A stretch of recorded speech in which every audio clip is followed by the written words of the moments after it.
Hola, bienvenidos al canal Inclusiva, Educación para Todas y Todos. En este canal estamos buscando coadyuvar hacia el tránsito de una escuela tradicional hacia una educación inclusiva, donde se brindan las herramientas adecuadas, suficientes y oportunas para el acceso, participación y logro del potencial educativo de todas y todos los estudiantes. Sean bienvenidos y esperemos que este material les pueda servir para la aplicación dentro de las diferentes escuelas de educación básica. Bien, en este video vamos a empezar con lo que es el marco conceptual de la educación inclusiva. Todos los conceptos, las definiciones que vamos a estar trabajando en este video son de acuerdo con la Estrategia Nacional de Educación Inclusiva, elaborado por la Secretaría de Educación Pública en el 2019. Primero que nada, ¿qué es la exclusión en la educación? No podemos partir hacia un concepto de educación inclusiva sin antes tener claro a qué nos referimos con exclusión. Y la exclusión se da en diferentes ámbitos, en diferentes contextos de la sociedad, puede ser en lo laboral, en lo familiar, pero en este caso vamos a estarnos enfocando específicamente en lo que es la exclusión dentro del contexto escolar. Y hablamos por exclusión cuando algún estudiante o grupos de estudiantes se ven privados del ejercicio pleno de sus derechos humanos y que tienen garantizados en las leyes, desde las leyes nacionales, internacionales o los diferentes acuerdos y declaraciones en materia de derechos humanos y de derechos de la infancia y de la adolescencia y que por esa privación de derechos no tienen un ejercicio pleno o no tienen el acceso incluso a una educación de calidad, una educación que venga a satisfacer las necesidades básicas de aprendizaje. La exclusión es multifactorial, tiene muchas dimensiones de expresión, pero parte principalmente de lo que serían las culturas o las actitudes, los valores, posteriormente que se ven reflejados en lo normativo, en las políticas educativas y por último en la práctica dentro del salón de clases. Entonces hablamos que un estudiante, un grupo de estudiantes que están excluidos, quedan fuera no solamente de lo indicado en el sistema educativo nacional, sino que no pueden hacer pleno ejercicio de su aprendizaje, no pueden participar dentro del salón de clases y que esta exclusión no viene definida por específicamente condiciones como la discapacidad, que muchas veces cuando hablamos de exclusión, cuando hablamos de discriminación en el aula, nos enfocamos específicamente en los estudiantes con alguna condición de discapacidad. Pero la verdad es que existen muchas situaciones que ponen en riesgo de marginación o de exclusión educativa a los diferentes estudiantes o grupos de ellos. Por ejemplo, puede ser el nivel socioeconómico, puede ser las situaciones de género, el que sea niño, que sea niña, puede ser también una situación cultural, un factor cultural, puede ser un factor étnico, también puede ser en cuanto a la lengua o, como ahorita comentábamos, de acuerdo a alguna condición de discapacidad. Por tanto, la exclusión se puede dar en todos los sentidos, de acuerdo a las diferentes expresiones de la misma diversidad humana, que pueden tener un impacto mayor o menor, pero que de todas maneras están presentes dentro de lo que es la escuela tradicional y que dentro de la educación inclusiva estaremos buscando que estas situaciones no se presenten, no resolverlas cuando ya están, sino prevenir que estos grupos de estudiantes o que ciertos estudiantes dentro del aula no sean excluidos. Bueno, entonces, esta es la exclusión educativa, pero ¿a qué nos referimos con inclusión? Inclusión más que ser una definición, un concepto, es un proceso. Estamos hablando de valores, de actitudes, de prácticas, prácticas de aprecio, de respeto a la diversidad. La inclusión no es específicamente un fin o un objetivo a lograr que se logra y que llegamos y que ya lo podemos dejar por omitido, podemos decir que ya llegamos a una meta específica, sino que la inclusión es un proceso que se tiene que estar trabajando constantemente, que tenemos que estarlo midiendo, que tenemos que estarlo cuidando, que tenemos que estar muy pendientes de cómo se están llevando a cabo los valores, cuál es la cultura que tenemos en nuestras escuelas, qué política educativa tenemos y cómo podemos trabajarla al interior del centro escolar para que tenga inclusión, para que realmente sea de acuerdo a las necesidades y características de todos nuestros estudiantes.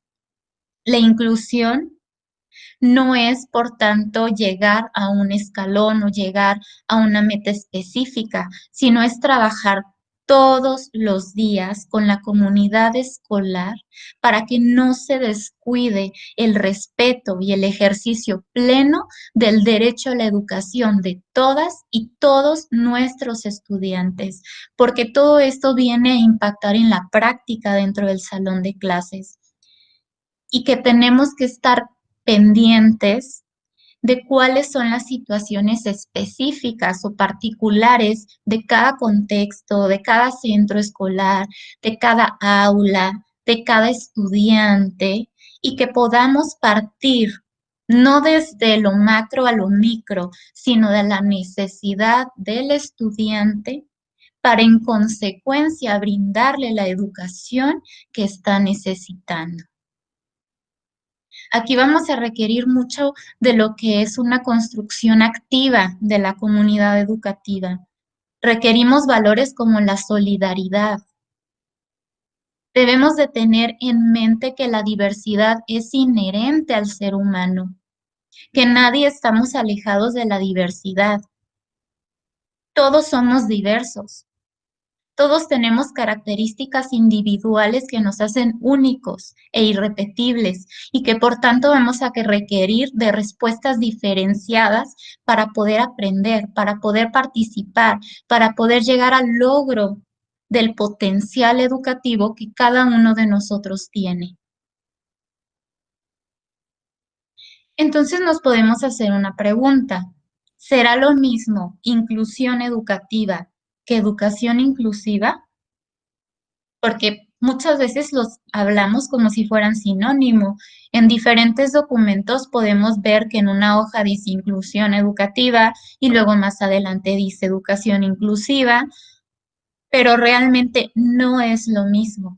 No estamos hablando de lo mismo.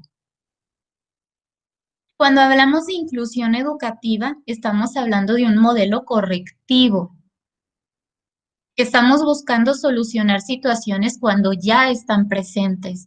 ¿Qué vamos a hacer cuando el alumno ya está excluido?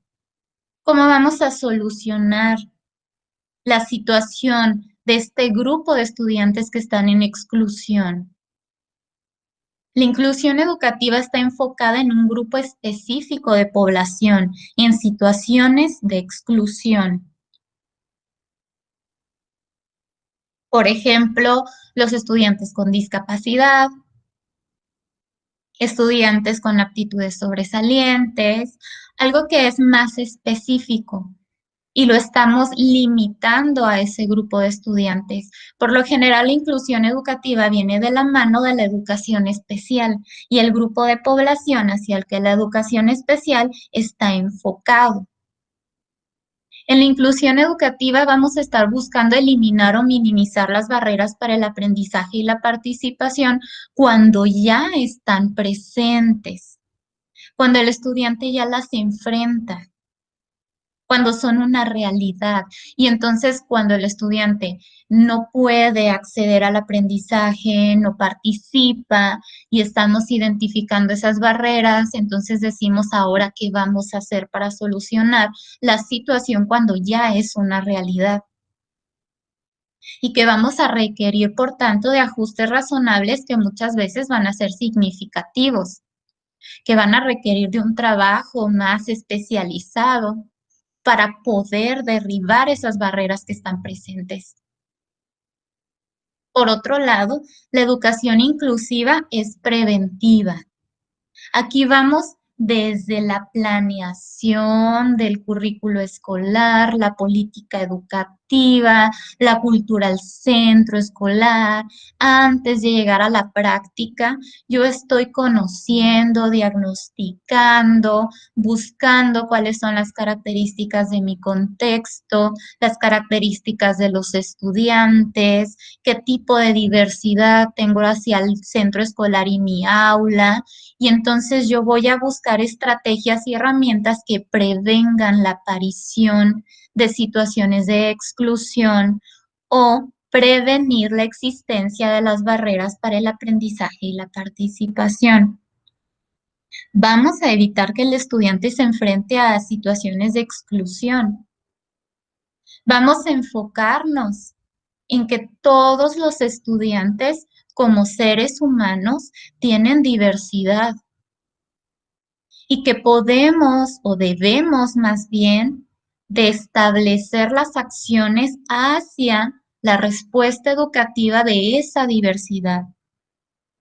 Diversidad que puede ser muy, muy diferente. Por ejemplo, el que en un grupo hayan más niñas que niños, diferentes edades, que vienen de diferentes contextos familiares, diferentes contextos socioeconómicos, diferentes situaciones de enriquecimiento escolar anterior al momento actual en este grado escolar, el que sean de algún grupo étnico o algunos estudiantes con alguna condición de discapacidad, aptitud sobresaliente, pero que todos los grupos en todas las ciudades, en todos los países, siempre presentan esas situaciones de diversidad.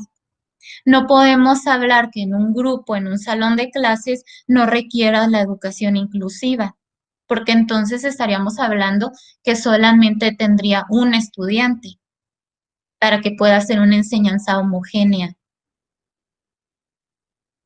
Y a veces ni así, porque un día puede llegar con un estado de ánimo, con una experiencia que viene cargando el contexto familiar y tal vez al día siguiente cambia.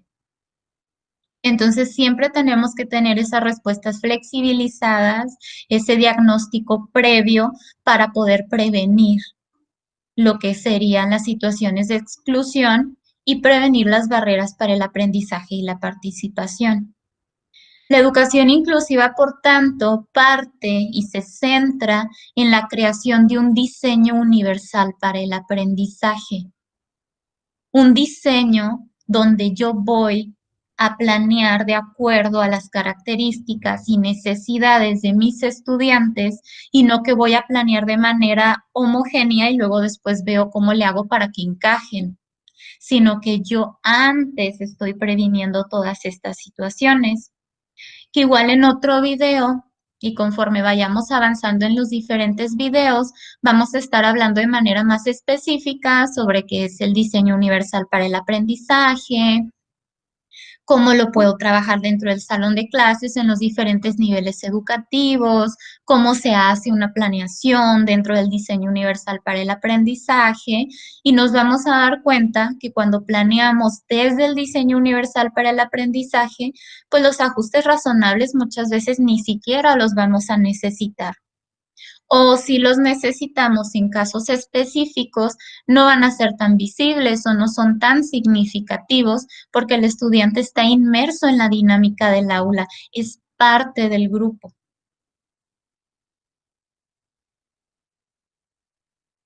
¿Cuáles son, por tanto, los principales rasgos de la inclusión? Para que yo esté hablando de que realmente es una educación inclusiva, entonces yo estoy hablando que yo estoy diseñando mi comunidad educativa de acuerdo a la diversidad que es inherente al ser humano, que yo estoy considerando las diferentes expresiones de la diversidad, no solamente las más visibles, sino todas. Y que entonces la educación inclusiva debe de ser el eje alrededor del cual se estructura un sistema educativo, no que se diseña un currículo escolar, un sistema educativo y luego después vemos cómo le hacemos para que los grupos minoritarios o los grupos en riesgo de exclusión puedan participar. Una educación inclusiva promueve una forma de convivencia basada en el valor de la diversidad, un valor fundamental. Pero bueno, hemos estado hablando de las barreras para el aprendizaje y la participación. Pero ¿a qué nos referimos con las barreras para el aprendizaje y la participación? Y no es que el estudiante tenga barreras, es algo muy importante que tenemos que tener siempre presente. Las barreras las enfrenta. Las barreras surgen de la interacción de las características del ser humano, del estudiante, del joven, del niño, en relación con las respuestas que están dando los contextos. Quiere decir que de acuerdo a la diversidad del estudiante, las respuestas que está dando el contexto no son las indicadas para que el estudiante pueda aprender y pueda participar. Y que se involucra desde la política educativa, desde la normativa, y que tiene que ver también con toda la parte de valores, las culturas, el cómo tenemos el pensamiento sobre lo que es la inclusión o cómo vemos la definición de diversidad y cómo la vivimos, cómo la expresamos. Y que todo esto se va a ver reflejado dentro del salón de clases y en todo lo que es el contexto escolar en las prácticas docentes, a través de las actitudes, a través de los valores, de las culturas del personal de la escuela, a través de la práctica didáctica que genera el contexto escolar y que luego posteriormente van a impactar en otros contextos, porque lo que yo aprendo en la escuela me lo llevo a la sociedad, posteriormente me lo llevo al ámbito laboral, impacta en la vida del estudiante, no solamente hoy que es un estudiante, sino el día de mañana y hacia dónde el estudiante se dirige.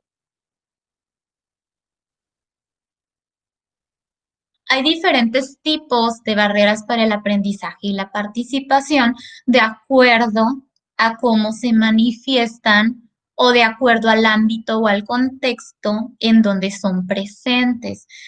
Tenemos primero las barreras que son de tipo estructural, que se tienen que ver con toda la parte de actitudes, la parte de cultura inclusiva.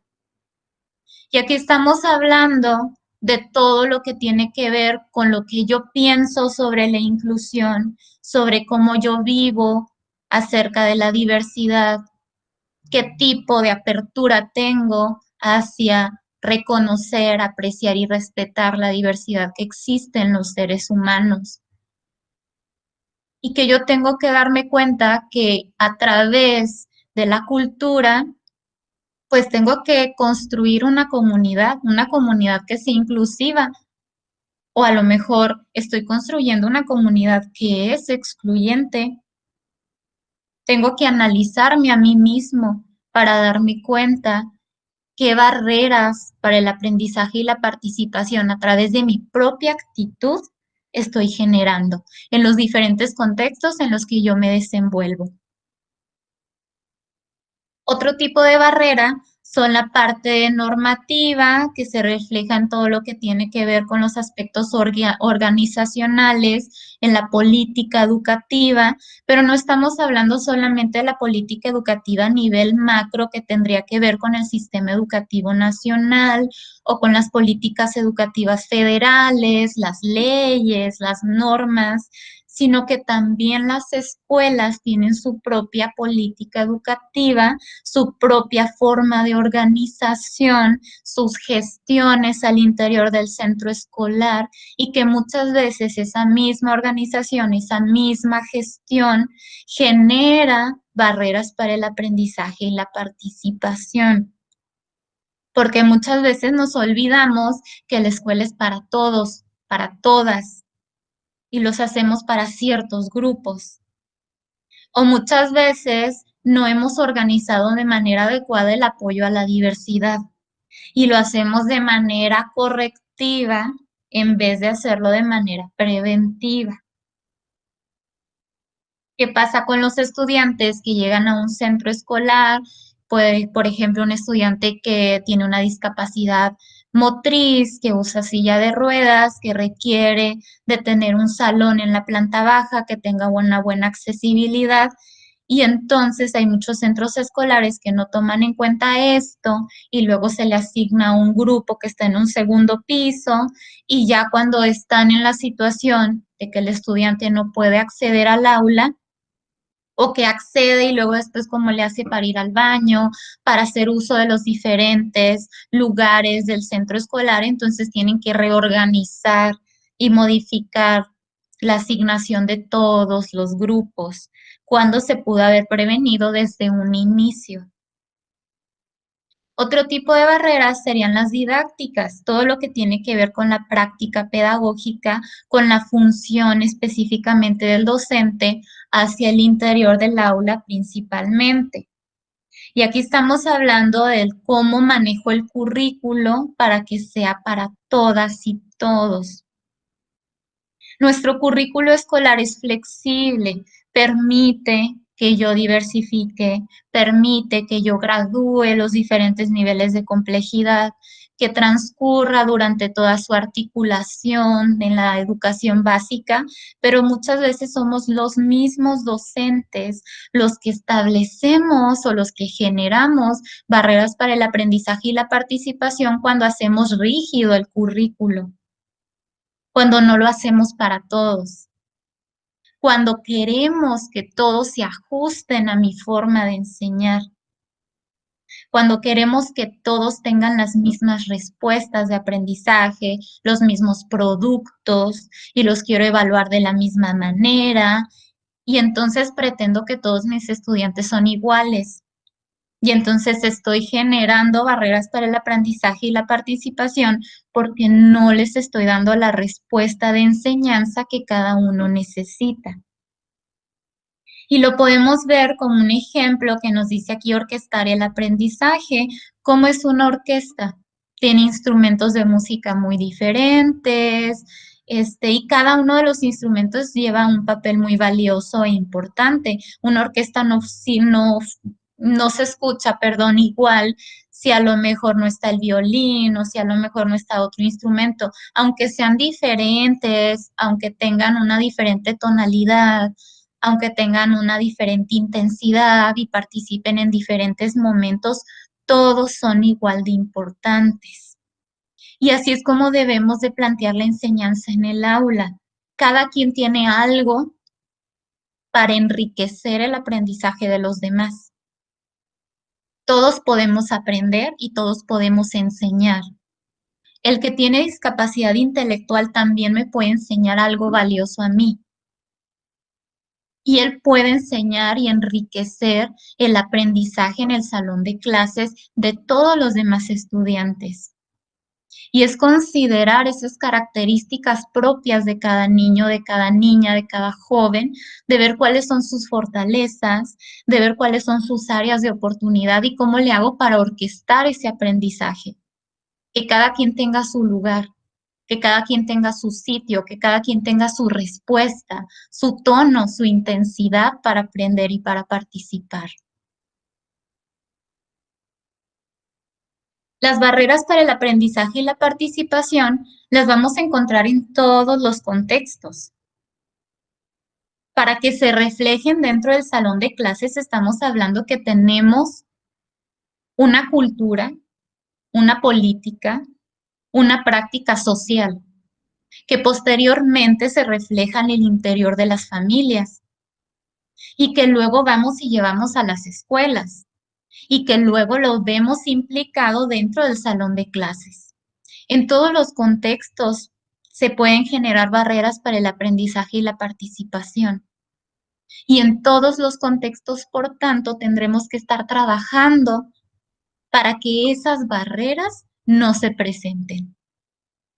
Por lo pronto, desde nuestro ámbito, desde nuestra función docente, ¿en qué puedo yo contribuir para que esas barreras no aparezcan ni dentro de la escuela mucho menos dentro de mi salón de clases.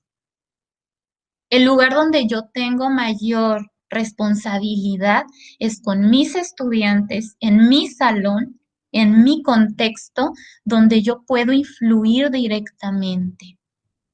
Yo sé que los estudiantes vienen de situaciones muy diversas, que hay barreras para el aprendizaje y la participación que no puedo solucionar directamente yo como docente. Por ejemplo, el nivel socioeconómico, cuando está generando barreras en cuanto al aprendizaje y la participación de mis estudiantes, pero yo sí puedo buscar la manera de prevenir el impacto que estas barreras van a tener hacia el aprendizaje de mis estudiantes. Ver de qué manera yo puedo trabajar con materiales que estén al alcance de la comunidad y al alcance de la posibilidad de mis estudiantes. Y aquí es donde vamos a pasar al siguiente concepto. Y entonces, ¿qué son los ajustes razonables?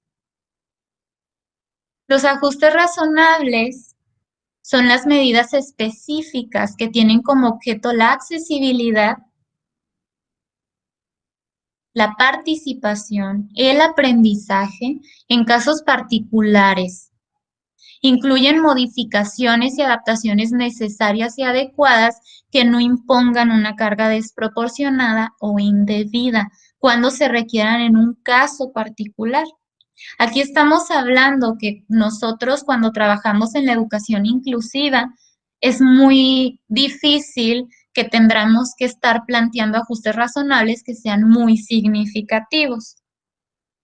Claro que voy a tener ajustes razonables y respuestas específicas cuando un estudiante, de acuerdo a su característica y una condición de discapacidad, requiera de materiales o requiera de técnicas especializadas, pero van a ser menos visibles, no van a tener tanto impacto en ser excluido o en ser evidenciado, pudiéramos decirlo, dentro del salón de clases, porque están tomadas en cuenta desde antes de la planeación de mi práctica pedagógica. De manera que mis actividades al momento de plantearlas son tan diversificadas, son tan flexibles, que no se nota el que un estudiante tiene un ajuste razonable de acuerdo a su condición de discapacidad, porque todos entendemos que todos recibimos una respuesta educativa de acuerdo a nuestra necesidad de aprender y que se tiene que trabajar mucho con la sensibilización, con los estudiantes, con los padres de familia, con nosotros mismos como docentes, para comprender que todos necesitamos en algún momento de nuestra vida, en algún contexto, vamos a requerir de esos ajustes razonables. Y que nosotros ahorita en nuestra función docente debemos de garantizar a nuestros estudiantes, cuando lo necesiten, el acceso a esos ajustes razonables de manera oportuna, de manera adecuada, para que no queden fuera de la dinámica del aula. Y estamos hablando que son medidas y adaptaciones que no impongan una carga desproporcionada. ¿A qué nos referimos con esto? Que siempre vamos a estar buscando irnos de lo más sencillo a lo más complejo. Si a lo mejor en mi salón de clases, por ejemplo, aquí les puse una imagen donde están unos animalitos. En la primera parte, pues vemos a dos animales que tienen un sombrero de globo y luego el puercoespín no tiene sombrero porque sabemos que con las púas reventaría el sombrero. Entonces ahí vemos una situación de exclusión. Un ajuste razonable que no impone una carga desproporcionada o indebida es que se le pone un cordoncito y luego el globo para que lo pueda tener. Estamos hablando de irnos a los ajustes más sencillos, que podamos utilizar los materiales que tenemos disponibles, lo que el estudiante pueda tener en casa, lo que le puedan proporcionar sus padres de familia en el contexto familiar y que pueda ser una respuesta real. Muchas veces quisiéramos comprar materiales costosos, implementar tecnologías muy innovadoras, pero muchas veces esa no es la respuesta real que tiene el alumno al salir de la escuela. y que entonces tendremos que estarle apoyando para que el estudiante sea independiente al emplear esos ajustes razonables y que al momento de salir del contexto escolar, él pueda desenvolverse en el contexto familiar, en el contexto social, con esos mismos ajustes de manera autónoma, que tenga el acceso a esos ajustes y que realmente le sean funcionales y prácticos. Tendremos que preguntarnos entonces, el estudiante, ¿qué tiene en casa? ¿Cómo le puedo enseñar a utilizar los recursos que tiene disponibles o a utilizar los recursos que le pueden proporcionar sus padres de familia o que puede tener acceso en los diferentes contextos para que se disminuya la brecha de desigualdad y que realmente el alumno no esté excluido, sino que pueda tener acceso y pueda tener participación? Eso es un ajuste razonable funcional, no un ajuste que solamente tenga en la escuela y luego al salir de la escuela se enfrenta a una realidad total y completamente diferente, que muchas veces pasa. La escuela está adecuada, está ajustada, tiene de todo para que el estudiante ande y se mueva y aprenda y acceda, pero luego, ¿qué pasa cuando se va al contexto, en la sociedad, en la familia y no tiene esos apoyos? También tengo que prepararlo para la vida en sociedad, para la vida familiar, para los diferentes contextos y que realmente él tenga las herramientas suficientes para poderse desenvolver en donde el alumno esté.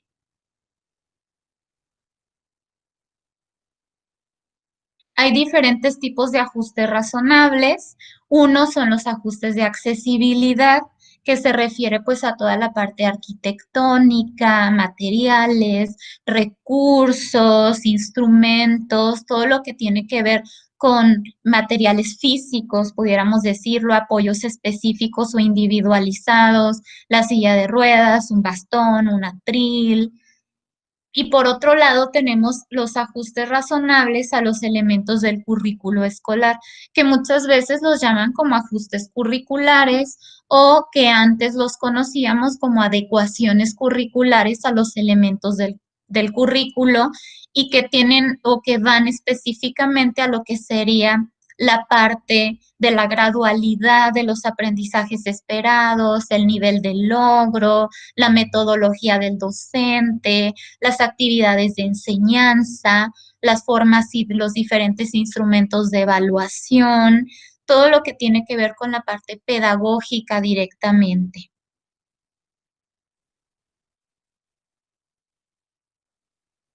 Dentro de lo que es la Estrategia Nacional de Educación Inclusiva y que lo vamos a ir desglosando por diferentes videos, lo vamos a ir trabajando poco a poco, vamos a ir conociendo procesos, formatos, instrumentos. Son estos pasos los que nos presenta la Estrategia Nacional de Educación Inclusiva y que es el ideal que se tendría que trabajar en las escuelas si queremos transformar nuestro centro escolar en una educación inclusiva. Número uno, yo debo de elaborar un diagnóstico de las barreras para el aprendizaje y la participación que están ya presentes en la escuela, en el aula y que me están impidiendo tener una educación inclusiva. ¿Por medio de qué instrumento? El índice de inclusión. Para el índice de inclusión vamos a tener un video específico. Yo les diseñé ya un formato en Excel de llenado, un procedimiento muy específico de aplicación. En el paso número 2, tenemos que sensibilizar y dialogar con toda la comunidad educativa, docentes, personal administrativo, padres de familia, estudiantes, con todos. Número 3, formular de manera participativa un proyecto escolar incluyente. ¿Qué tipo de acciones voy a llevar a cabo? ¿Qué metas tengo? ¿Qué objetivos? Así como elaboramos el programa escolar de mejora continua que incorpore acciones para mejorar los procesos de tránsito hacia la educación inclusiva. Número 4, Garantizar mecanismos de participación y escucha de estudiantes o de sujetos que ya han pasado por la situación de exclusión escolar. ¿Qué quiere decir? Que voy a conocer qué estudiantes están en mi contexto escolar, qué diferentes grupos minoritarios o en riesgo de exclusión asisten a mi escuela, a mi salón de clases, participar en diferentes foros de comunicación con esos diferentes grupos y saber cuáles son sus necesidades, cuáles son sus intereses, qué situaciones experimentaron estudiantes egresados de la educación básica o que a lo mejor desertaron de la educación y que presentan esas diferentes características de la diversidad que tengo en mi salón de clases o en mi escuela para prevenir las situaciones de exclusión. Número 5, implementar ajustes razonables o construir rampas culturales físicas para la inclusión. Aquí estamos hablando ya de específicamente casos donde ameriten de ajustes razonables y como sabemos, la inclusión educativa pues se refiere a una situación correctiva. Entonces, como ahorita estamos trabajando con una realidad donde los centros escolares no fueron diseñados para la educación inclusiva, pues tenemos que partir primero de un momento correctivo. ¿Qué puedo hacer ahorita para solucionar los problemas que ya están en mi centro escolar? Para posteriormente trabajar en la prevención de otras situaciones que se puedan generar en mi contexto escolar. Número 6, tengo que buscar capacitaciones, acompañamiento, asesorías, apoyos especializados como talleres, pláticas, conferencias sobre todo lo que es la educación inclusiva, sobre las diferentes características de los estudiantes que asisten a mi centro escolar. Si tengo muchos estudiantes con déficit de atención e hiperactividad, entonces yo tengo que prepararme sobre las respuestas educativas que tengo que dar a mis estudiantes. En el número 7, canalizar a la autoridad educativa inmediata casos que requieran una intervención más especializada. Así es como nos lo plantea la estrategia. Primero voy a planear en cuanto a lo que yo como docente puedo solucionar, que sería primero una evaluación de diagnóstico con el índice de inclusión. Conocer las necesidades de mi centro escolar para buscar medidas correctivas en los casos de los grupos de exclusión que ya están presentes y situaciones de barreras para el aprendizaje y la participación que ya se hacen visibles en mi centro escolar.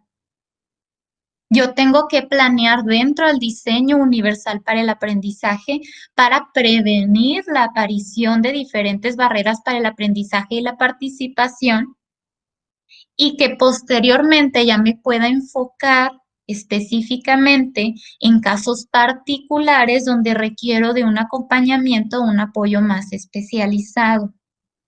Por ejemplo, llega un estudiante a mi salón de clases con un trastorno del espectro autista y yo requiero que un especialista me brinde herramientas sobre qué tipo de respuestas educativas son las mejores con mi estudiante y voy a tener esa asesoría, ese acompañamiento, voy a seguir planeando dentro del diseño universal para el aprendizaje y esos ajustes razonables van a verse minimizados o van a ser dentro de la misma dinámica del aula, dentro de mi misma planeación, para que realmente estemos hablando de una educación inclusiva que más adelante vamos a desglosar cada uno de los temas, vamos a estarlos viendo de manera muy específica, incluso podemos estar trabajando con casos específicos, ustedes me pueden comentar, me pueden poner diferentes situaciones que estén experimentando en sus escuelas